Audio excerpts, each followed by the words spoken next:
ஆபிரகாமுடைய அடுத்த கட்ட விசுவாசம் என்ன?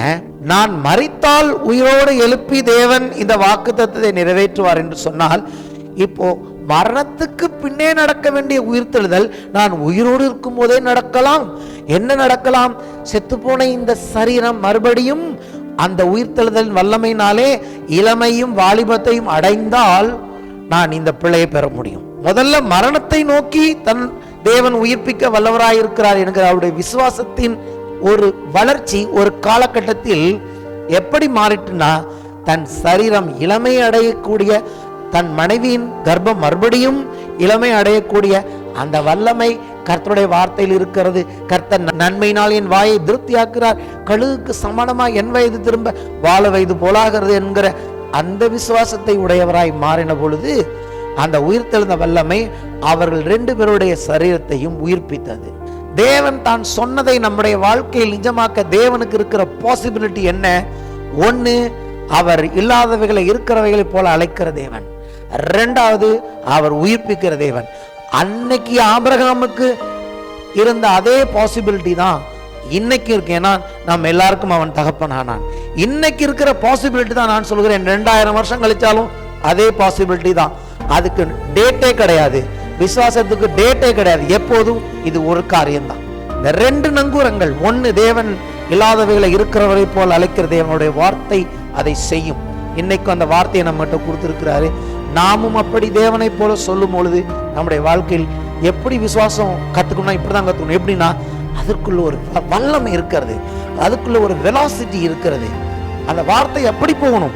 அந்த மிசைல் சும்மா இப்படி தூக்கி போடக்கூடாது. மிசைலை அனுப்புறாங்கன்னா எவ்வளோ வெலாசிட்டியில் அது போகுது. வார்த்தையில் அதே போல வல்லமை இருக்கிறதுங்கிறத நம்ம நம்ப ஆரம்பிக்கணும். வார்த்தைக்குள்ள டுனாமிஸ் வல்லமை இருக்குன்னு நம்பணும். அதை ஆவியானவர் வெடித்து சிதற பண்ணுவார், ரேமாவாக மாறும் என்று நம்ப வேண்டும். விசுவாசத்தோடு பேசும்போது, வெலாசிட்டியோடு பேசும்போது, வெடித்து சிதறும் டுனாமிஸ் வல்லமையின் பரிசுத்த ஆவியினுடைய உதவியோடு பேசும்போது it will come into existence. அது நம்முடைய வாழ்க்கையில் நிஜமாய் வரும். பிள்ளைகள் வருவார்கள், ஆத்துமாக்கள் வருவார்கள், பொருளாதாரம் வரும், எல்லாம் வரும். It has all velocity and power to produce something in your life. அது வெறுமையாய் திரும்பாது. அது தான் விரும்பின காரியத்தை செய்து தேவனிடத்தில் வரும்.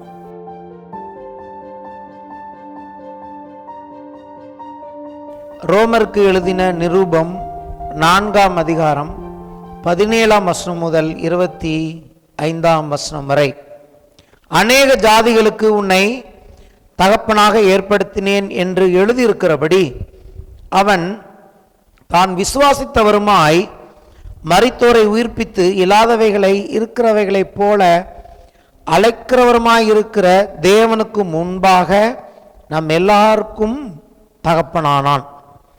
உன் சந்ததி இவ்வளவாயிருக்கும் என்று சொல்லப்பட்டபடியே தான் அநேக ஜாதிகளுக்கு தகப்பனாவதை நம்புகிறதற்கு ஏதுவில்லாதிருந்தும் அதை நம்பிக்கையோடு விசுவாசித்தான். அவன் விசுவாசத்திலே பலவீனமாய் இருக்கவில்லை. அவன் ஏறக்குறைய 100 வயதுள்ளவனாய் இருக்கும்போது தன் சரீரம் செத்து போனதையும் சாராளுடைய கர்ப்பம் செத்து போனதையும் எண்ணாதிருந்தான். தேவனுடைய வாக்குத்தத்தத்தை குறித்து அவன் அவிசுவாசமாய் சந்தேகப்படாமல் தேவன் வாக்குத்தத்தம் பண்ணினதை நிறைவேற்ற வல்லவராயிருக்கிறார் என்று முழு நிச்சயமாய் நம்பி தேவனை மகிமைப்படுத்தி விசுவாசத்தில் வல்லவனானான். ஆகையால் அது அவனுக்கு நீதியாக எண்ணப்பட்டது. அது அவனுக்கு நீதியாக எண்ணப்பட்டது என்பது அவனுக்காக மாத்திரமல்ல, நமக்காகவும் எழுதப்பட்டிருக்கிறது. நம்முடைய கர்த்தராகிய இயேசுவை மரித்தோரிலிருந்து எழுப்பினவரை விசுவாசிக்கிற நமக்கும் அப்படியே எண்ணப்படும். அவர் நம்முடைய பாவங்களுக்காக ஒப்பு கொடுக்கப்பட்டும் நாம் நீதிமான்கள் ஆக்கப்படுவதற்காக எழுப்பப்பட்டும் இருக்கிறார். ஆமென். விசுவாசத்தை குறித்து பார்த்து வருகிறோம். இன்னைக்கு வேற ஒரு பகுதிக்கு நான் கொஞ்சம் நகர்ந்து போகிறேன். இங்கேயும் உயிர்த்தெழுதல் தான். விசுவாசத்தையும் உயிர்த்தெழுதலையும் பிரிக்க முடியாது அப்படின்னு நம்ம 2 வாரமா பார்த்துட்டு இருக்கோம். அநேக ஜாதிகளுக்கு உன்னை தகப்பனாக ஏற்படுத்தினேன் என்று எழுதியிருக்கிறபடி நம்ம எல்லாருக்கும் தகப்பனானான். இன்னைக்கு நம்ம 2025ஆம் வருஷம் இந்த வசனத்தை வாசிக்கிறோம். இன்னைக்கு நம்மலாம் சொல்றோம் நம்ம எல்லாருக்கும் தகப்பனானான். இது எப்ப எழுதப்பட்டது? சுமார் ஏறக்குறைய 2000 வருஷத்துக்கு முன்பதாக, இந்த 2000 வருஷமா யாருமே இல்லாத 2000 வருஷத்துக்கு முன்னாடி இருந்தவர்களுக்கு பவுல் எழுதினார். அன்னைக்கு இந்த வசனம் எப்படி பேசப்பட்டது? நம்ம எல்லாருக்கும் தகப்பனானான். 2000 வருஷம் கழிச்சு அதே வசனம் என்ன சொல்லுது? நம்ம எல்லாருக்கும் தகப்பனானான். அப்ப ஆபிரகாம் எல்லாருக்கும் தகப்பனானான் அப்படின்னா எத்தனை ஜெனரேஷனா இது தொடர்ந்து நடந்துகிட்டே இருக்கு. அப்ப அதை நம்ம யோசிக்கணும். சரி, ஒருவேளை இயேசு வர தாமதிப்பார் என்று சொன்னால் இன்னொரு 2000 வருஷம் போயிடுச்சு. இன்னொரு 2000 வருஷம் கிபி 4000 வந்துடும் இல்லையா? 4000 வருஷத்தில் சபை இருக்கும் என்று சொன்னால் இந்த வசனத்தை எடுத்து ஒருத்தர் பிரசங்கம் பண்ணவார்னா அவர் என்ன சொல்லுவாரு? ஆபிரகாம் நம்ம எல்லாருக்கும் தகப்பனானான். இப்போ இது இன்டெஃபினட்டாக தொடர்ந்து ஆபிரகாம் எல்லாருக்கும் தகப்பனானான் என்று வேதவசனம் சொல்லுகிறது. எப்படிப்பட்ட ஒரு ஆசீர்வாதம் இது! எப்படிப்பட்ட ஒரு பாக்கியம் இது! அவர் எப்படிப்பட்ட ஒரு விசுவாசம் உடையவராய் இருந்திருக்கிறார்! அப்படி அவரை மாற்றின வல்லமை, தேவனுடைய வல்லமை எப்படிப்பட்ட வல்லமை! அவரை அப்படி எல்லாருக்கும் தகப்பனாய் மாற்றின தேவன் எப்படிப்பட்டவர்! ஏன்னா ஆபிரகாமையும் நம்மையும் வேதம் ஒப்பிட்டு பேசுகிறது. அப்போ நான் என்ன சொல்ல விரும்புகிறேன், இந்த காலவெளியிலே நம்ம எல்லாருக்கும் தகப்பனான ஆபிரகாமின் விசுவாசத்தை பற்றி கொஞ்சம் படிக்கணும், அதை ஆராய்ந்து யோசிக்கணும். என்ன விதமான விசுவாசத்தை ஆபிரகாம் கொண்டு இருந்தார்? ஆபிரகாமின் விசுவாசத்துக்கு நங்கூரமாக இருந்த நம்பிக்கை என்ன? எந்த நம்பிக்கை ஆபிரகாமின் இப்படிப்பட்ட ஆசீர்வாதத்திற்கு நங்கூரமாக இருந்ததோ அதை நீங்களும் நானும் இந்த காலவெளியிலே புரிந்து கொண்டோம் என்று சொன்னால், அதே விதமான விசுவாசத்தின் மூலமாக அவனைப் போலவே நாமும், அதாவது விசுவாசம் என்பது இந்த இடத்துல எப்படி தேவன் காண்பிக்கிறார்னா, விசுவாசத்துக்கு டேட்டு கிடையாது. விசுவாசம் எக்ஸ்பயர் ஆகிற ஒரு காரியம் கிடையாது. விசுவாசம் என்பது இன்றைக்கும் இந்த வாழ்க்கைக்கு மட்டும் தேவன் நம்மை பார்த்து விசுவாசத்தை, அதாவது விசுவாசம் இல்லாமல் தேவனுக்கு பிரியமாக இருப்பது கூடாத காரியம். நீங்களும் நானும் இன்னைக்கு ஒரு காரியத்தை விசுவாசிப்போம்னா, உண்மையாக விசுவாசிப்போம்னா அது கர்த்தரை பிரியப்படுத்துகிறது இல்லையா? கர்த்தர் சந்தோஷப்படுகிறார். இன்னைக்கு மட்டும் அவர் சந்தோஷப்படுறதோடு இல்லை, நம்முடைய விசுவாசத்தை நித்தியமாய் தேவன் நினைவு கூறுகிறவராக இருக்கிறார். நம்ம இந்த உலகத்தை விட்டு கடந்து போன பின்பும் நித்தியத்திலும் தேவன் உங்களுடைய என்னுடைய விசுவாசத்தை தேவன் நினைவு கூறுவார். ஆபிரகாமின் விசுவாசம் அப்படித்தான் நினைவு கூறப்படுவதாய் நான் விசுவாசிக்கிறேன். நம்ம எல்லாருக்கும் தகப்பனானான்ங்கிறத நித்தியத்திலும் சொல்லலாம்ல. நித்தியத்தில் ஆபிரகாமும் பார்த்தாலும் இந்த வசனம் சொல்லலாம். கர்த்தர் சொல்வார், கர்த்தர் நமக்கு ஆபிரகாம் காண்பிக்கிறார் ஒரு இமேஜினேஷன். அப்போ சொல்லலாம், பவுல் சொல்லுவார், எல்லாரையும் காமிச்சு நம்ம எல்லாருக்கும் தகப்பனானான் இவன் தான். அப்போது விசுவாசம் என்பது முக்கியமாக இன்னைக்கு நான் பேச விரும்புவது, நீங்களும் நானும் கர்த்தரை விசுவாசிக்கிற விசுவாசம் இன்னையோட அது டேட் எக்ஸ்பைரி ஆகிறது இல்லை, அல்ல ஒரு வாரம், ஒரு 10 நாள், ஒரு மாதம் அல்ல, நித்தியமாய் நீங்களும் நானும் மறந்து போகலாம். ஆனால் தேவன் அவரை விசுவாசித்த அந்த விலையேற பெற்ற விசுவாசத்தை கர்த்தர் மறக்கவே மாட்டார். ஆகவே தான் விசுவாசம் பொன்னை பார்க்கிலும் விலையேற பெற்றது என்று எழுதப்பட்டிருக்கிறது. அது என்றென்றும் நிலைத்து நிற்கிற விசுவாசமாக இருக்கிறது. விசுவாசத்தினால் நீதிமான் பிழைப்பான், விசுவாசத்தினால் நீதிமான் நிலை நிற்பான் என்று எழுதியிருக்கு. நமக்கெல்லாம் தகப்பனான ஆபிரகாமின் விசுவாசம் நங்குரமாய் நிற்கும்படியாக என்ன காரியங்களை ஆபிரகாம் கற்றுக்கொண்டார் அல்லது அவர் பெற்றுக்கொண்டார் அப்படின்னு நம்ம புரிஞ்சுக்கிட்டோம்னா, ஒவ்வொரு விசுவாசியும், ஒவ்வொரு தேவனுடைய பிள்ளைகளுக்கும் நீங்களும் நானும் அதே விதமான விசுவாசத்தை உடையவர்களாய் நம்ம வாழ்க்கையில் அதை பயன்படுத்த முடியும். இல்லைனா அது டேட்டு முடிஞ்சு போன விசுவாசமாக போயிடும். அதனால தான் சொல்கிறேன், விசுவாசத்துக்கு டேட்டு கிடையாது, அதுக்கு ஒரு குறிப்பிட்ட கால வரையறை கிடையாது, அது கால வரையறைக்கு அப்பாற்பட்டதாக இருக்கிறது. அப்போ அதை நம்ம பார்க்கணும், என்ன விதமான காரியங்கள். 2 காரியங்கள் வேத வசனத்தின் அடிப்படையில் பார்க்கும்போது 2 காரியங்கள், 2 முக்கியமான காரியங்கள் ஆபிரகாமின் விசுவாசத்துக்கு அடிப்படையாக இருந்தது. ஒன்று என்னன்னு கேட்டிங்கன்னா, தேவன் மரித்தோரை உயிர்ப்பிக்கிறார் என்கிற ஒரு நம்பிக்கை. 2வது என்னன்னு கேட்டிங்கன்னா, தேவன் இல்லாதவைகளை இருக்கிறவைகளைப் போல அழைக்கிறவர் அப்படிங்கிற 2 நம்பிக்கை. இந்த 2 நம்பிக்கையும் எப்படி ஆபிரகாமுக்கு வந்தது? ஆபிரகாமுக்கு முன்னாடி யாராவது மரித்தோரை உயிரோடு எங்கன்னா எழுப்புனாங்களா? நீங்கள் ஆதியாகமத்திலேருந்து வாசிச்சுட்டு வரும்போது ஆபிரகாம் எங்கேயாவது உயிர்த்தெழுதலை பற்றி கேள்விப்பட்டாரா? அவர் உயிர்த்தெழுதலை பார்த்துருக்காரா அப்படின்னு கேட்டிங்கன்னா அது வரைக்கும் இல்லை. எப்போ அவர் உயிர்த்தெழுதலை பார்த்தாருங்கிறத அப்புறம் சொல்கிறேன். ஆபிரகாம் இது வரைக்கும் உயிர்த்தெழுதலை பார்த்தது கிடையாது. சரி, அப்படி இருக்கும்போது எப்படி ஆபிரகாமுக்கு தேவன் உயிரோடு எழுப்புகிறவர், மரித்தோரை உயிர்ப்பிக்கிற தேவன் என்றும், தேவன் இல்லாதவைகளை இருக்கிறவைகளை போல எக்ஸிஸ்டன்ஸில் இல்லாதவைகளை எக்ஸிஸ்டன்ஸில் இருக்கிறவைகளை போல தேவன் அழைக்கிறார் அப்படிங்கிற அந்த ரெண்டு காரியத்தையும் ஆபிரகாம் எப்படி கற்றுக்கொண்டாருங்கிறத நான் கொஞ்சம் கற்பனையில், என்னோட சொந்த கற்பனையில் சொல்ல போகிறேன். அப்படி சொந்த கற்பனையில் சொல்லும்போது அது எங்கே போய் முடியணும்னு கேட்டிங்கன்னா அது கர்த்தருடைய வார்த்தையில் போய் முடியணும். அப்போ தான் அது சரியாக இருக்குது.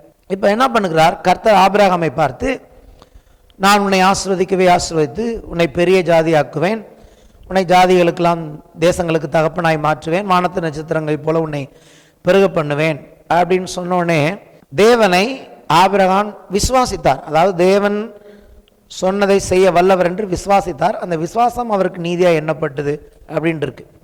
சரி, விசுவாசத்த பிறகு என்ன நடந்திருக்கணும் ஆபிரகாமுடைய வாழ்க்கையில் அப்படின்னு கொஞ்சம் நம்ம கற்பனை பண்ணி பார்க்கணும். கர்த்தர் என்ன சொல்லுகிறார்? ஆபிரகாமை கூப்பிட்டு அந்த வானத்து நட்சத்திரங்களை காண்பிக்கிறார். வானத்து நட்சத்திரங்களை ஒருவன் என்ன கூடுமானால் உன் சந்ததி இவனமாக இருக்கும் அப்படின்னு சொல்கிறார். அப்போது ஆபிரகாமுடைய வயசாயிடுச்சு, பிள்ளை பெறக்கூடிய சாத்தியக்கூறு இல்லை. அப்போது இங்கே முதல்ல என்ன பண்ணுகிறார்? சிருஷ்டிப்பை பார்க்கிறார். ஆபிரகாம் சிருஷ்டிப்பை பார்க்கிறார், நட்சத்திரங்களை பார்க்கிறார். நட்சத்திரங்களையும் யார் தான் சிருஷ்டித்தா? தேவன் தான் சிருஷ்டித்தார். சரி, எப்படி தேவன் சிருஷ்டிக்கிறார்? முதல்ல நட்சத்திரங்கள்லாம் இல்லாமல் தான் இருந்திருக்கணும் இல்லையா?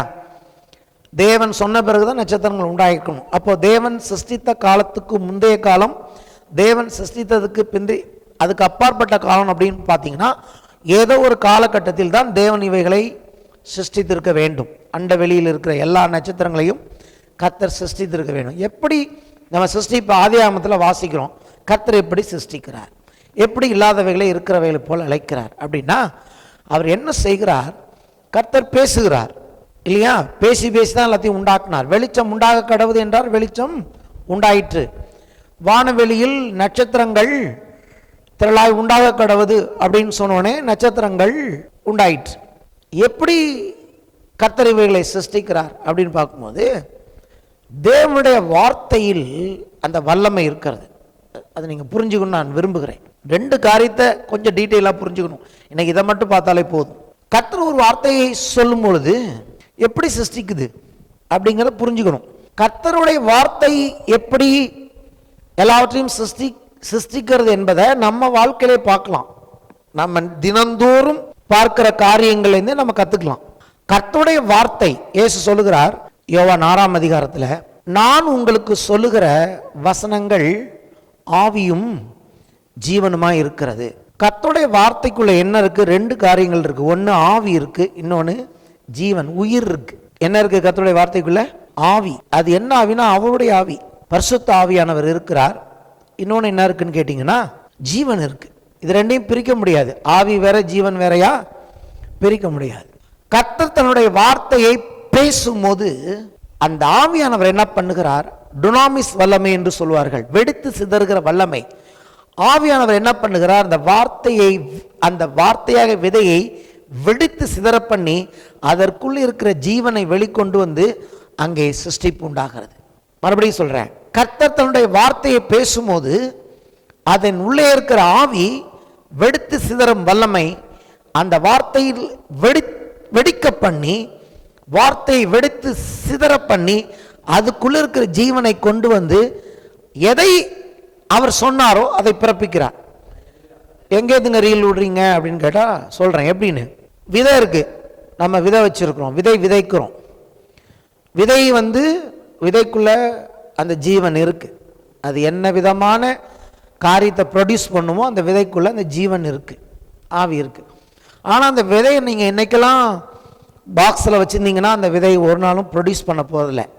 அந்த விதையை என்ன பண்ணுறோம், நம்ம மண்ணுக்குள்ளே தோண்டி விதையை புதைச்சிடுறோம். புதைச்சோன்னே என்ன நடக்குதுன்னா அந்த விதையின் மேலே ஒரு ப்ரெஷர் வருகிறது, ஒரு ப்ரெஷர், அழுத்தம் ப்ளஸ் வெப்பம் ரெண்டும் சேர்ந்து அந்த விதையை என்ன பண்ணுகிறது, வெடிக்க பண்ணி அதுக்குள்ளே இருக்கிற அந்த ஜீவனை வெளியே கொண்டு வருகிறது. This principal is common for every seed. ஒவ்வொரு விதைக்கும் இது பொருந்தும். இப்போ பாம் போடுறாங்க, பாம் இருக்கிற வரைக்கும் அது ஏதாவது பிரச்சனை பண்ணுதா? இல்லை. ஆனால் தூக்கி போட்ட பிறகு அது வெட்டிச்சு சிதறும் பொழுது அது என்ன பண்ணுது, சுற்று வட்டாரத்தையே பாதிக்கக்கூடிய அந்த பவரை என்ன பண்ணுறாங்க, பாம்புக்குள்ளே வைக்கிறாங்க. அந்த வல்லமையை தான், வெடித்து சிதறும் வல்லமை தான் டுனாமிஸ் வல்லமை. பரிசுத்த ஆவியினுடைய வல்லமையின் பெயர் டுனாமிஸ் வல்லமை அப்படின்னு சொல்லுவாங்க. சரி, இன்னொன்று சொல்கிறேன். பிள்ளைகள் எப்படி பிறக்கிறது? பிள்ளைகள் எப்படி பிறக்கிறார்கள்? ஒரு மனுஷனுக்குள்ளே அந்த விதையை தேவன் வைத்திருக்கிறார். விந்துவின் வடிவத்தில் அவனுக்குள்ள அந்த சீடு இருக்கு. அப்படிதான் நார்மலாக தான் இருக்கு. ஆனால் ஒரு குறிப்பிட்ட வேகத்தில், உத்வேகத்தில் அது பீச்சி வெளியே வரும்போது அதில் இருக்கிற அணுக்கள், ஜீவன் என்ன பண்ணுது, அவ்வளோ ஸ்பீடாக அது எங்கே போய் ஏதோ இன்னொன்றை கேட்ச் பண்ண முடியுமோ அந்த ஃபோர்ஸில், அந்த வல்லமையில் போய் அதை கேட்ச் பண்ணும் பொழுது உடனடியாக அங்கே ஒரு ஜீவன் வந்துடுது, ஒரு உயிர் உண்டாயிடுது. பிறந்து பார்த்தீங்கன்னா பெரிய ஆள் ஆயிடுறான். ஸோ எவ்ரி சீடு, ஒவ்வொரு விதைக்கும் ஒரு ப்ரெஷர், ஒரு ஃபோர்ஸ், அல்லது என்ன சொல்றது, ஒரு வெலாசிட்டி. அப்படி அந்த விதை போகும்போது, அது வெடித்து சிதறும் போது அதுக்கு என்ன தேவன் ஜீவனை வைத்தாரோ, ஒரு ஆண் பிள்ளை உருவாகணும்னு அதுக்குள்ளே ஜீவன் வச்சிருந்தா அங்கே ஒரு ஆண் பிள்ளை உருவாகிறது, ஒரு பெண் பிள்ளை உருவாகிறது. எதை தேவன் நினைத்து அதை கொடுத்தாரோ அதை பிறப்பித்து விடுகிறது. இப்படிதான் சிருஷ்டிப்புல. அப்போ நட்சத்திரங்கள் நம்ம பார்க்குறோம், பெரிய பெரிய நட்சத்திரங்கள், பூமியை விட பல பெரிய சைஸ் உள்ள நட்சத்திரங்கள், பூமியை விட ரொம்ப பெருசாக, அதெல்லாம் எத்தனையோ மடங்கு பெரியதுன்றதெல்லாம் சொல்லுகிறார்கள். அப்போ தேவன் நட்சத்திரங்கள் உண்டாக கடவுது என்று சொல்லும்போது நான் எதுக்கு சொல்லுவேன், தேவனுடைய வார்த்தையில் இருக்கிற வல்லமையை நீங்கள் புரிஞ்சுக்கணும்னு சொல்ல வரேன். விசுவாசத்துக்கு இது ரொம்ப முக்கியம். இல்லாதவைகளை இருக்கிறவர்களை போல தேவன் எப்படி அழைக்கிறார்னா, அங்கே அது இல்லை, ஆனால் அது எப்படி இருக்கும்னு தேவன் தன்னுடைய மனதில், எண்ணத்தில் அதை கொண்டு விடுகிறார். நட்சத்திரங்களுக்கு வேதம் சொல்கிறது, ஒவ்வொரு நட்சத்திரத்தையும் தேவன் தனித்தனியாக பேர் சொல்லி அழைக்கிறாராம். இவ்வளோ நட்சத்திரங்கள் இருக்குது, அவ்வளோ நட்சத்திரங்களுக்கும் பேர் இருக்குது. நம்ம ஏதோ கொஞ்சம் நட்சத்திரங்களை கண்டுபிடிச்சி அதுக்கு ஒரு பேர் வச்சு அழைக்கிறோம், ஜூபிட்டர், மார்ஸ், வீனஸ் அப்படின்னு. இதை விட ஏகப்பட்ட கோடிக்கணக்கான இருக்குது. அவ்வளவுக்கும் கர்த்தர் பேர் வச்சிருக்கிறார். அந்த பேர் சொல்லி கூப்பிட்டா அது வரும் என்று தேவனுக்கு தெரியும். ஸோ கர்த்தர் எப்படிப்பட்டவர் நம்ம சொல்ல விரும்புகிறார். அதனால தான் சொன்னேன், நம்ம தேவனை புரிஞ்சுக்கிட்டது கடுகளவு நூண்டு தான் நமக்கு புரியுது. ஆனால் புரிந்து கொள்ளாதது தேவனை பற்றி நிறைய. அதான் சிருஷ்டிப்பை பார்க்கணும். அதனால தான் ரோமரில் எழுதுகிறார் பவுல், சிருஷ்டிப்பை பாரு, இந்த சிருஷ்டிகர் எப்படி இருக்க முடியும் நீ பார்க்குறிய, இப்படிப்பட்ட இந்த சிருஷ்டிப்பின் தேவனை நீ டப்பா மாதிரி கொண்டு இதனோண்டில் எதையாவது செஞ்சு நீர் தான் தேவன் சொன்னார் ஒத்துப்பாரா? அது எவ்வளோ பெரிய அவமானம் தேவனுக்கு. அதனால தான் சொல்கிறாரு, சிருஷ்டிப்பை மட்டும் பார்க்காத, அந்த சிருஷ்டிகரை பாரு, அந்த சிருஷ்டிகர் தான் உன்னையும் சிருஷ்டித்தார். இவ்வளோ பெரிய தேவன் தன்னுடைய சாயலின்படி, தன்னுடைய ரூபத்தின்படி, வார்த்தையின் மனுஷனா உன்னை உண்டாக்கி இருக்கிறார, அவரையும் அவமானப்படுத்தி உன்னையும் அவமானப்படுத்திக்கலாமா நீ? இப்படிதான் தேவன் சொல்லி, அது தேவனுக்கு மட்டுமல்ல, அங்கே எழுதியிருக்கு பாருங்க, நல்லா வாட்சிங்கன்னா தெரியும். ரோமரில் பவுல் எழுதுவார், அவர்கள் தேவனை இப்படி பண்ணினதுனால தேவன் என்ன பண்ணார், அவர்களுக்கு அவமானத்துக்குரிய சில கேடான சிந்தைகளை மனுஷனுக்கு கொடுத்தாருன்னு பார்க்குறோம். அது தேவனுடைய ஒரு நியாய தீர்ப்பு. என்ன நீ இப்படி பண்ணினா நீ அப்படியே போ அப்படின்னு கர்த்தர் பண்ணிட்டார். இன்னைக்கு உலகத்தில் இருக்கிற பல மோசமான பழக்க வழக்கங்கள், சில மோசமான காரியங்களுக்கு காரணம் என்னன்னா, அது மனுஷனுக்கு உண்டான அவமானம். எப்போ தேவனை மனுஷனை அவமானப்படுத்தினானோ, ஊர் பிராணிகள், சில சிருஷ்டிகள் போல கடவுளை இவர் இப்படி தான் இருப்பார்னு மனுஷன் போல உண்டாக்குனானோ, இப்போ தேவன் என்ன பண்ணாராம், அந்த வசனத்தை மட்டும் நான் வாசிக்க விரும்புகிறேன். ரோமர் 1 அதிகாரத்தில் இருக்கு பாருங்க. 23 அழிவில்லாத தேவனுடைய மகிமையை அழிவுள்ள மனுஷர்கள், பறவைகள், மிருகங்கள், ஊரும் பிராணிகள் ஆகிய இவைகளுடைய ரூபங்களுக்கு ஒப்பாக மாற்றினார்கள். இதன் நிமித்தம் இப்படி மாற்றினதுனால therefore அவர்கள் தங்கள் இருதயத்தில் உள்ள இச்சைகளினாலே ஒருவரோடு ஒருவர் தங்கள் சரீரங்களை அவமானப்படுத்தத்தக்கதாக அப்படியே இருக்கு பைபிள்ல. தேவன் அவர்களை அசுத்தத்திற்கு ஒப்பு கொடுத்தார். தேவனுடைய சத்தியத்தை அவர்கள் பொய்யாய் மாற்றி சிருஷ்டிகரை தொழுது சேவியாமல் சிருஷ்டியை தொழுது சேவித்தார்கள். சிருஷ்டியை தொழுது கொண்டா என்ன நடக்கும்? உலகத்தில் இருக்கிற இன்னைக்கு எல்லா அக்கிரமத்துக்கும் இங்க வேதம் பதில் சொல்லுகிறது. அவர்கள் தேவனை தொழுது கொள்ளாமல் சிருஷ்டிகளை தொழுது கொண்டார்கள். ஏன்னா ஃபர்ஸ்ட் நட்சத்திரங்களை தான் பார்க்க சொல்றேன். ஒரு நட்சத்திரத்தை எடுத்துப்போம், ஏதோ ஒரு நட்சத்திரத்தை, அந்த நட்சத்திரத்தை தேவன் உண்டாக கடவுது என்று பேசின பொழுது அவருடைய வார்த்தையில அந்த வார்த்தையாக விதையை ஆவி இருக்கு இல்லையா, ஆவி என்ன பண்ணுகிறது? வெடித்து சிதறி அதற்குள்ள இருக்கிற ஜீவனை நிஜமாக்கி கர்த்தருடைய வார்த்தை என்ன பண்ணுது? எல்லாவற்றையும் பெரிய பெரிய காரியங்களை சிருஷ்டிக்கிறது. அப்போ இன்னைக்கு நமக்கு தேவன் அந்த வார்த்தையை கொடுத்திருக்கிறார். வார்த்தையை பேசினா எல்லாம் நடக்குமான்னு கேட்குறாங்க. வார்த்தையை பேசினா எல்லாம் நடக்குமா? நடக்காது. ஆனால் கர்த்தருடைய வார்த்தையை பேசினா நடக்கும். ஏன்னா கர்த்தருடைய வார்த்தையை கர்த்தருடைய ஆவியானவரோட உதவியோடு நான் விசுவாசத்தோடு பேசும்போது அந்த ஆவியானவர் என்ன பண்ணுகிறார்? நான் பேசுகிற வார்த்தைக்குள்ளே இருக்கிற அந்த ஜீவனை வல்லமையாக, அதாவது ஜீவனை சும்மா வெளியே கொண்டு வரக்கூடாது. அதுக்கு ஒரு வெலாசிட்டி வேணும், அதுக்கு ஒரு ஃபோர்ஸ் வேணும்.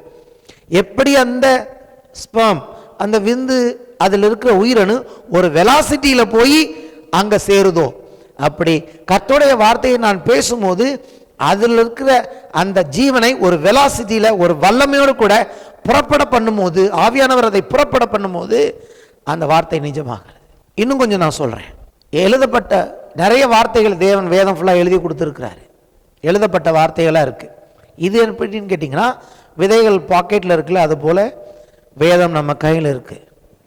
அதை தான் லோகோஸ் என்று சொல்வார்கள், எழுதப்பட்ட வார்த்தை. அதே எழுதப்பட்ட வார்த்தையை நான் பேசும்போது, அந்த எழுதப்பட்ட வார்த்தையை நான் தியானிக்கும் போது, பிரசங்கத்துக்கு தயார் செய்யும் போது ஆவியானவர் சர்டன் வல்லமையோடு அவர் என் மேல் அசைவாடும் போது அந்த வார்த்தைக்குள் இருக்கிற ஜீவனை வெடித்து சிதற பண்ணி எனக்கு காண்பிக்கும் போது அது எனக்கு வெளிப்பாடாக உண்டாகிறது. அதை நான் என்னுடைய வாழ்க்கையில் எனக்கு அது ஜீவனை கொடுக்கிறது. அதைத்தான் ரேமா என்று சொல்லுவார்கள். ஸோ தேவன் தன் வார்த்தையை அளவில்லாமல் வைத்திருக்கிறார். அந்த வார்த்தையை அவர் பேசும்போது ஆவியானவர் அதை வெடித்து சிதற பண்ணும் போது அது ரேமாவாக மாறுகிறது, அது நிஜமாய் மாறுகிறது. அப்போ எதுவரைக்கும் நாம் விசுவாசத்தோடு வார்த்தையை பேசணும்னு கேட்டிங்கன்னா, வெறும் விதையாயிருக்கிற வார்த்தை அல்ல, அந்த விதைக்குள்ள இருக்கிற ஜீவனை வெளியே கொண்டு வெடித்து சிதறுகிற வல்லமையோடு பேசும்போது நிச்சயமா இது நடக்கும். நான் பேசுனேங்க, ஒன்றும் நடக்கலை, இல்லைங்க இன்னும் அது வெடிக்கலை. நீங்க அந்த பூமிக்குள்ள தேவையான வெப்பமும் அழுத்தமும் கிடைக்கிறது போல, அந்த உயிரணு வேகமாய் ஒரு வெலாசிட்டியில் போய் வேறொன்றை அடைந்து பிள்ளையை உருவாக்குவது போல, நீங்களும் நானும் பேசுகிற தேவனுடைய வார்த்தை அதற்கு தேவையான வெலாசிட்டி, அதற்கு தேவையான விசுவாசம் கொடுக்கப்படும் போது ஆவியானவர் அதை நிஜமாக்குகிறார். காரியங்கள் மாற ஆரம்பிக்கிறது.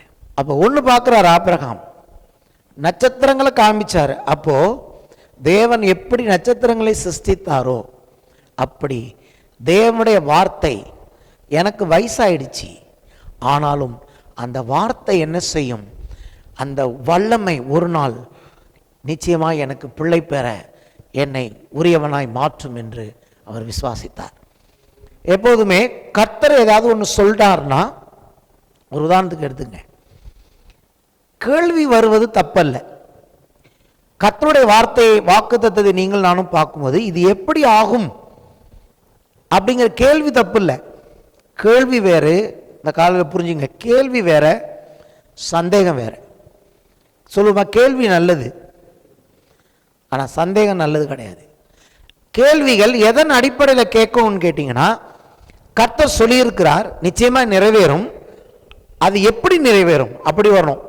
கர்த்தர் சொல்லியிருக்கிறாரு இது ஒன்றும் நடக்க போகிறது இல்லை அப்படின்னா கேள்வி கேட்க வேண்டிய அவசியமே இல்லை. கொஸ்டின் பேப்பர் கொடுக்குறாங்க நமக்கு இல்லையா, எக்ஸாமில் வந்து கொஸ்டின் பேப்பர் கொடுக்குறாங்க. கொஸ்டின் பேப்பர் நல்லது. யாருக்கு கொஸ்டின் பேப்பர் கொடுக்கணும் தெரியுமா?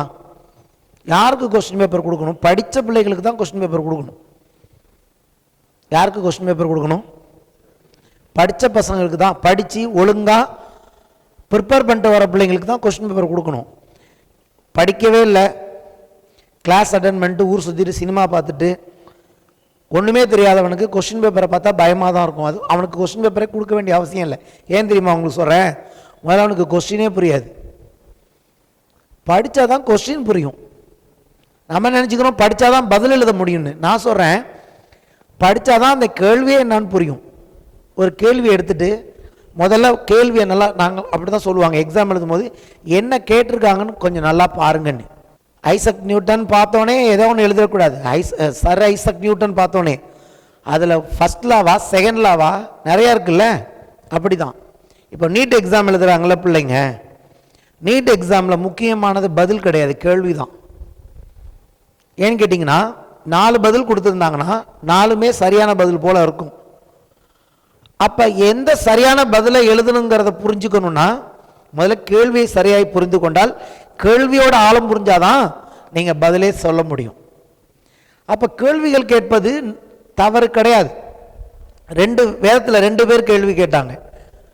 இயேசுகிட்ட நிக்கதோமு கேட்குறான், நீ மறுபடியும் பிறக்கணும் அப்படிங்கிறாரு. நீ மறுபடியும் பிறவாவிட்டால் தேவனுடைய ராஜ்யத்தை காண மாட்டாயின்னு அவர் கேட்குறார். நாங்கள் எப்படி ஆண்டவரே மறுபடியும் பிறக்க முடியும்? மறுபடியும் தாயின் வயிற்றுக்குள்ளே போய் நான் பிறக்க முடியுமான்னு ஆண்டவர் வந்து அவரை தப்பே சொல்லலை. கேட்குறார், நீ இஸ்ரேலில் ஒரு போதகன், நீ ஒரு டீச்சர், உனக்கு இது புரியலையா அப்படின்ட்டு சொல்லி கொடுக்குறாரு. ஒரு உதாரணத்தோட ஆண்டவர் கற்றுக் கொடுக்கிறவர். ஹல்லேலூயா. அவர் கேள்வி கேட்டால் உங்களை பார்த்து நீ ஏன் இப்படி கேள்வி கேட்குறேன்னு சொல்லவே மாட்டார். ஆனால் கேள்வி விசுவாசத்தின் அடிப்படையில் தான் கேள்வியும் கேட்கணும். இயேசு சொன்னதை நடக்காதுன்னு நிக்கதோமு கேட்கல, எப்படி நடக்கும் தான் கேட்குறாரு. இது எப்படி ஆகும்? அவர் ஒரு டீச்சர், அந்த சின்ன டீச்சர் பெரிய டீச்சர்கிட்ட கேட்குறாரு. அப்போ நீங்கள் நானும் நம்ம பெரிய டீச்சர்கிட்ட கேட்கணும். அந்த டீச்சர் சொல்லி கொடுப்பாரு. ஹல்லேலூயா. நிக்கதோமு கேட்டப்போ அவர் சொல்கிறாரு, காற்று அடிக்குதே, காற்று எங்கேருந்து வருதுன்னு தெரியுதா, எங்கே போகணும்னு தெரியுதா, ஆனால் காற்று இருக்குன்னு தெரியுதுல, இப்படி தான் ஆவிக்குரியவனும் பிறக்கிறான் அப்படின்னு சொல்லி கொடுக்குறாரு. மரியாள் கிட்ட வந்து தேவதூதன் சொல்கிறாரு, உனக்கு ஒரு குமாரன் பிறப்பாருன்னு. அவங்க சந்தேகத்தில் கேள்வி கேட்கல, அவங்க நியாயமாக கேட்குறாங்க. கர்த்தர் சொன்ன வார்த்தை இது எப்படி நிறைவேறும்? நான் புருஷனை அறியாத ஸ்திரீ ஆயிட்டே. எப்படின்னா உலகத்தோட நியமம் என்ன? ஒரு புருஷனை அறியணும். ஆனால் புருஷனை அறியாத ஸ்திரீ எனக்கு எப்படி குமாரன் பிறப்பார் அப்படின்னு கேட்கும்போது தேவதூதன் என்ன சொல்கிறாரு, இது வந்து பரிசுத்த ஆவியினால் நடக்கும், இது மனுஷனால் உண்டாகிறது இல்லைன்னு சொன்னேன். அப்போ அவங்க என்ன, உங்களுடைய வார்த்தையின்படி எனக்கு ஆக கடவுதுங்கிறாங்க. So when God says something miraculous thing, அதாவது நம்புவதற்கு ஏதுவில்லாத காரியத்தை கர்த்தருடைய வார்த்தை சொல்லும் பொழுது இது எப்படி ஆகும் அப்படின்னு கேட்டு பதில் பெற்றுக்கொள்வது தவறு இல்லை. ஆனால் இது நடக்காது அப்படிங்கிறது தான் சந்தேகம், அதுதான் அவிசுவாசம். நீங்கள் அந்த இப்போ நான் வாசித்த பகுதியில் பார்த்தீங்கன்னா நம்பிக்கையும் விசுவாசத்தையும் சேர்த்து பேசுவார் பவுல். விசுவாசத்தையும் நம்பிக்கையும் சேர்த்து பேசுவார், அவிசுவாசத்தையும் சந்தேகத்தையும் சேர்த்து பேசுவார். கேள்விகள் அவிசுவாசத்தின் அடிப்படையில் கேட்கப்படக்கூடாது, கேள்விகள் விசுவாசத்தின் அடிப்படையில் கேட்கும்போது அங்கே பதில் உண்டாகிறது. இப்போ ஆபிரகாமுக்கு ஒரு கொஸ்டின் பேப்பர் கொடுக்கப்பட்டிருக்கும். கர்த்தர் சொல்லிட்டாருன்னு வச்சுங்க, இமேஜினேஷன் பண்ண, நான் தான் வரேன் அங்கே ஆபிரகாம்கிட்ட வந்து நான் பேசுகிறேன்னு வச்சுங்க. ஆபிரகாம் சொல்கிறாரு, இது போல் கர்த்தர் எனக்கு சொல்லியிருக்கிறாருன்னு. நான் உடனே ஒரு கொஸ்டின் பேப்பர் கொடுக்குறேன், சரியும் செத்து போன உமக்கு இது எப்படி ஆகும் அப்படின்னு கொஸ்டின் பேப்பர் கொடுத்தோன்னா, வழக்கமாக நமக்கு ஒருத்தவங்க நம்ம எக்ஸாம் ஹாலில் கொஸ்டின் பேப்பர் கொடுக்குறாங்க. அந்த கொஸ்டின் பேப்பர் வந்து நம்மளை வந்து சந்தேகப்படுறதுக்கு இல்லை, நம்ம கொஸ்டினுக்கு ஆன்சர் எழுதின பிறகு தான் அதை வந்து ஒருத்தவங்க உட்காந்து பார்க்குறாங்க, வேல்யூவேஷன் போடுறாங்க. அப்போ என்ன வேல்யூஷன் போடுறாங்கன்னா, நமக்கு அந்த காரியத்தை குறித்து எவ்வளவு தெரிந்திருக்கிறது, நமக்கு எவ்வளோ நாலேஜ் இருக்குங்கிறத நம்ம அங்கே ப்ரொடியூஸ் பண்ணுறோம். அதற்கு நமக்கு மதிப்பெண்கள் கொடுத்து நம்ம அடுத்த நிலைமைக்கு ப்ரொமோட் பண்ணுறாங்க. ஹல்லேலூயா. அப்போ விசுவாசத்தை குறித்த கேள்வி நமக்கு எவ்வளவு அறிவு இருக்கிறது என்பதை நமக்கு அறிந்து கொள்ள உதவி செய்து நம்ம அடுத்த இடத்துக்கு ப்ரொமோட் பண்ணுகிறது. நல்ல கேள்விகள் நம்மை அடுத்த இடத்துக்கு என்ன பண்ணுகிறது, ப்ரொமோட் பண்ணுகிறதே ஒழிய கொஸ்டின் பேப்பர் கொடுக்கறது தப்பு இல்லை. கொஸ்டின் பேப்பர் கொடுக்கறதே உங்களுக்கு எவ்வளவு நாலேஜ் இருக்குங்கிறதை உங்களுக்கு அது தெரியப்படுத்துகிறது. அது நமக்கு முன்னேற்றத்தை கொடுக்கிறது. ஆமென். ஆனால் எந்த அறிவுமே இல்லாத ஒருத்தவங்கிட்ட கொஸ்டின் பேப்பர் கொடுத்தீங்கன்னா அந்த கொஸ்டின் பேப்பருக்கு வேல்யூவே கிடையாது. முதல்ல question paper is a valuable thing. அப்போ தேவனிடத்தில் கேள்வி கேட்ட இவங்க 2 பேர் எடுத்துக்கிட்டோம்னா அவர்களுக்கு தேவனை குறித்த அறிவுள்ளவங்க 2 பேருமே, மரியாள் ஆனாலும் சரி, நிக்கதும் ஆனாலும் சரி. அப்போ தேவன் யாருக்கு பதில் கொடுக்கிறார்? தன்னை பற்றிய அறிவுள்ளவர்களுக்கு தேவன் பதில் கொடுக்கிறார்.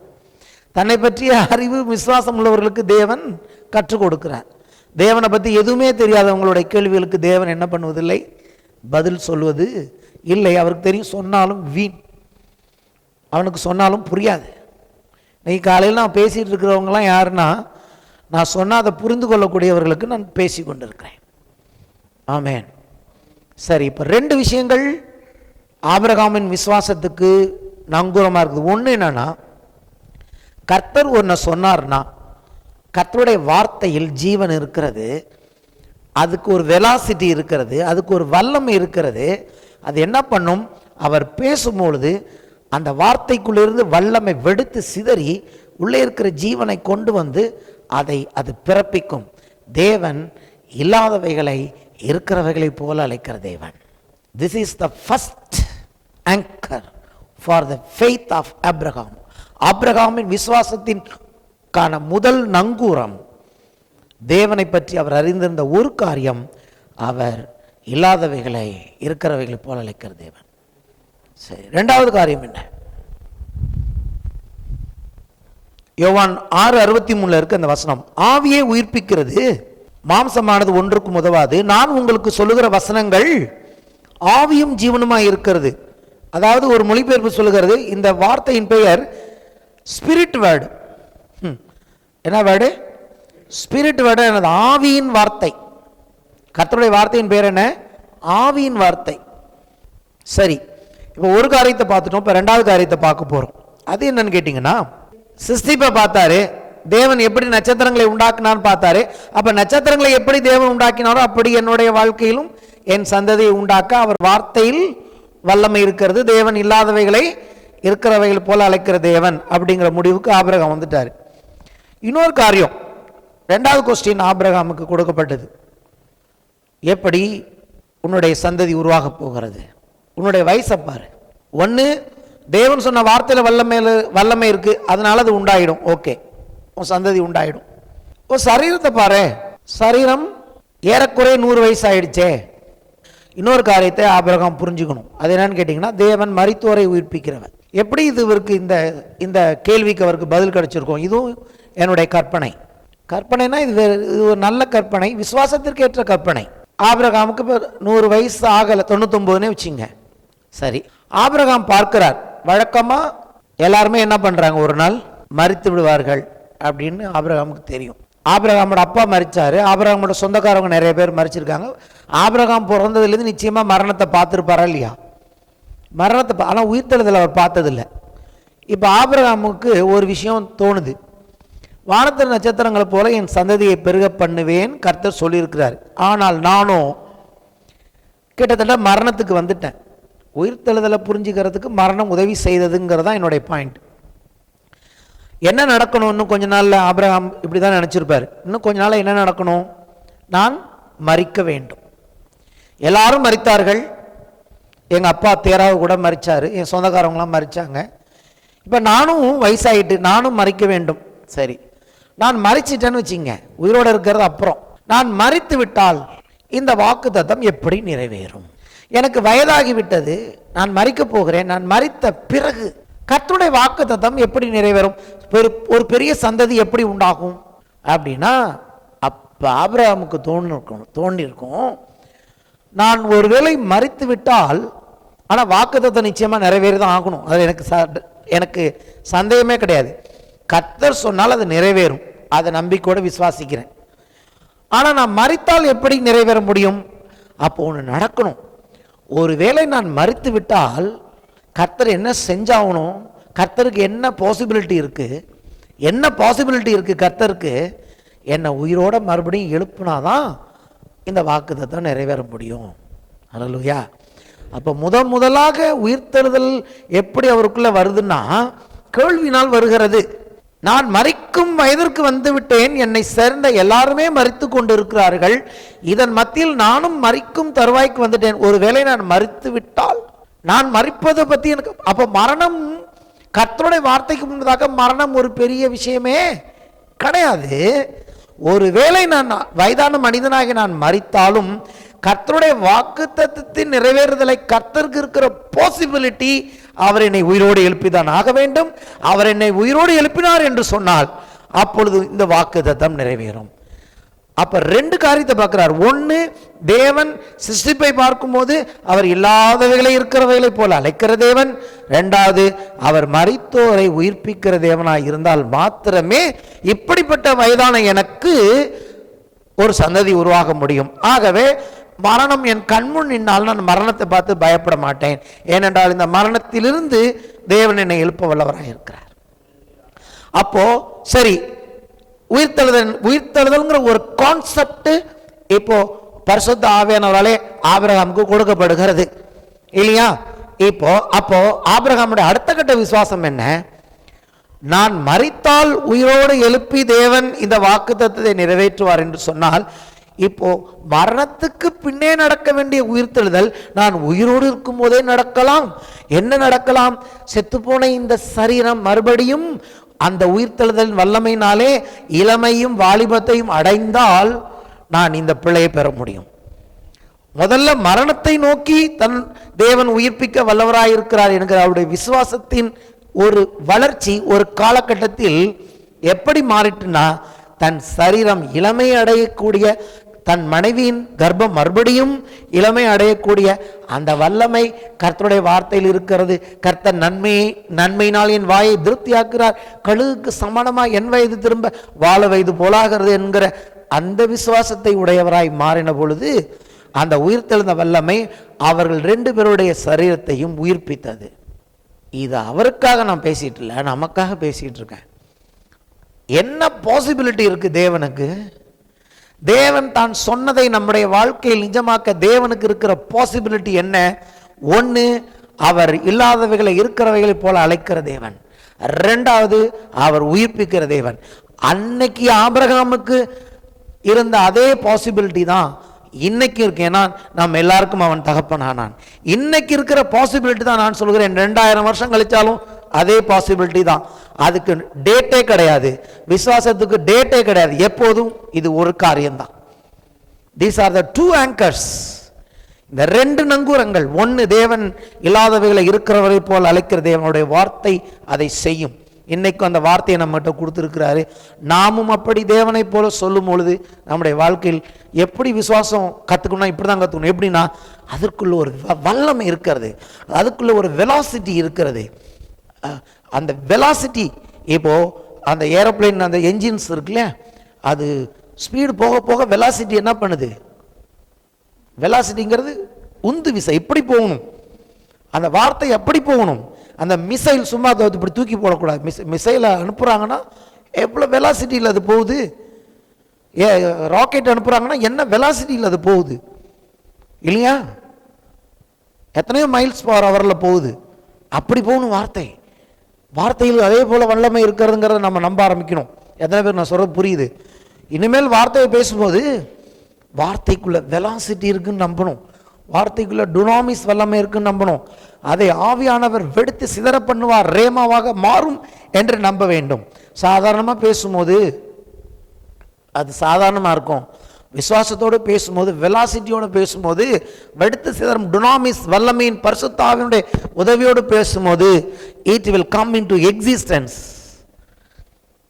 Even though those things are not existence in our life, or these things will come into existence. அது நம்முடைய வாழ்க்கையில் நிஜமாய் வரும். பிள்ளைகள் வருவார்கள், ஆத்துமாக்கள் வருவார்கள், பொருளாதாரம் வரும், எல்லாம் வரும். ஏன்னா தேவன் இப்படி தான் விதையை வச்சிருக்கிறார். ஆகவே தான் இயேசு சொன்னார், விதைக்கிறவன் வசனத்தை விதைக்கிறான், அது 30, 60, 100 பலன் கொடுத்தது. வசனத்தை விதைச்சிட்டு இருக்கனே, என்னுடைய வார்த்தை வெறும் மனுஷனுடைய வார்த்தையாக இருந்தால் உங்களுக்கு பலன் கொடுக்காது. ஆனால் பரிசுத்த ஆவியானவரால் நிறைந்து பேசும்போது it has all velocity and power to produce something in your life.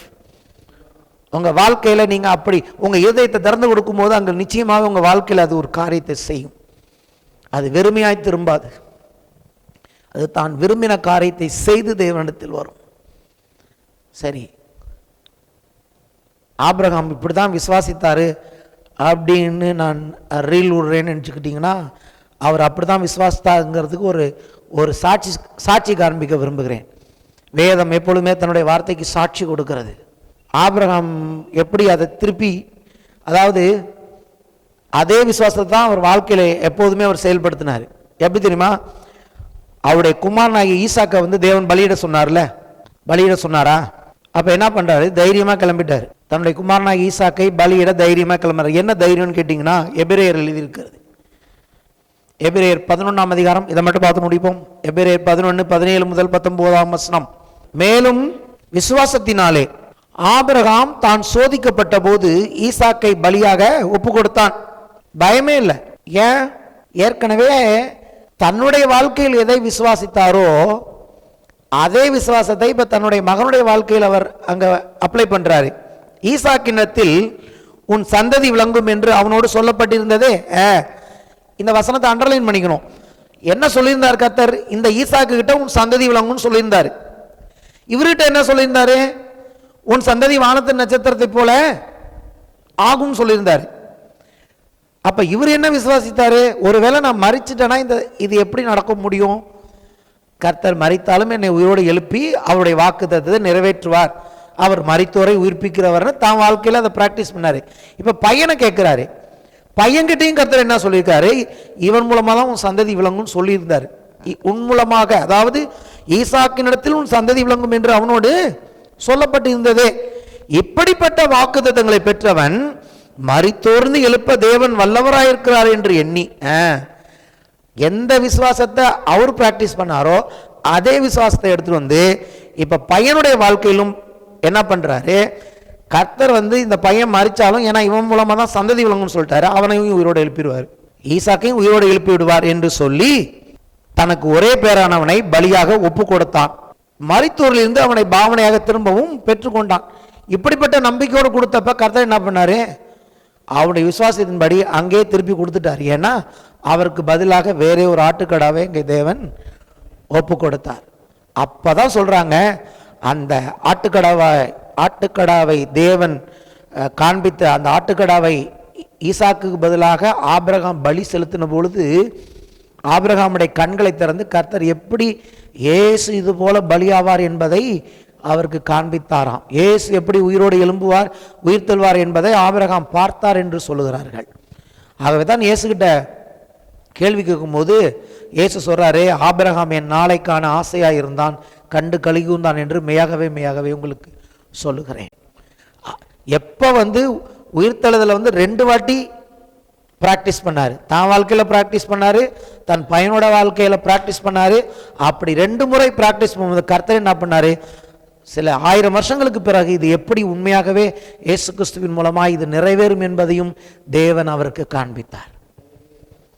ஏன் இதெல்லாம் சொல்றேன்னு கேட்டிங்கன்னா, விசுவாசம்னு வந்தாலே அங்கே இருக்கிற ஒரே ஒரு முக்கியமான ஆங்கர், அந்த நங்கூரம் உயிர்த்தெழுதல். நம்முடைய தேவன் உயிர்ப்பிக்கிற தேவன். நம்முடைய தேவன் இல்லாதவைகளை இருக்கிறவைகள் போல அழைக்கிற தேவன். இதுக்கு அதனால சொன்ன விசுவாசத்துக்கு டேட்டே கிடையாது. ஆபிரகாம் தன் வாழ்க்கையில் பயன்படுத்தினாரு, தன்னுடைய பிள்ளையின் குமாரனுடைய வாழ்க்கையிலும் பயன்படுத்தினாரு. இன்னைக்கு அவருடைய பேர் நமக்கு எல்லாரும் தகப்பனானான். அப்ப நமக்கு என்ன? நம்ம எதை தான் பயன்படுத்த போறோம்? நமக்கு என்ன? அதே தான். சரி, 2000 வருஷத்துக்கு பிறகு எல்லாருக்கும் தகப்பனானான், இன்னொரு சந்ததி வந்தா அவங்க என்னத்தை பயன்படுத்த போறாங்க? நமக்கு தான். பின்னாடி வசனம்லாம் அப்புறம் பார்க்கலாம். அதைத்தான் நீங்க எழுதியிருக்கிறது, கர்த்தராகிய இயேசு கிறிஸ்துவை மரித்தோரிலிருந்து எழுப்பினவரை விசுவாசிக்கிற நமக்கும் அப்படியே எண்ணப்படும். அவர் நம்முடைய பாவங்களுக்காக ஒப்பு கொடுக்கப்பட்டும் நாம் நீதிமான்களாக்கப்படுவதற்காக எழுப்பப்பட்டும் இருக்கிறார். ரோமர் 4:25 எழுதியிருக்கு. கிறிஸ்தவ ஜீவியம் விசுவாசம் அப்படின்னாலே 2 காரியங்களை நாம் பிடிச்சுக்கணும். ஒன்று, அவர் இல்லாதவைகளை இருக்கிறவைகளை போல் அழைக்கிற தேவன். இன்னொன்று, அவர் மரித்தவைகளை உயிர்ப்பிப்பார். இது 2 இல்லைன்னா உங்கள் விசுவாச வண்டியை நீங்கள் ஓட்ட முடியாது. இதை நம்ம உட்காந்து இன்றைக்கி நம்ம ட்ரை பண்ணல, இதை நம்ம தகப்பன் அவர் கண்டுபிடிச்சிட்டார் எப்படிங்கிறத. எழுந்து நிற்போம்.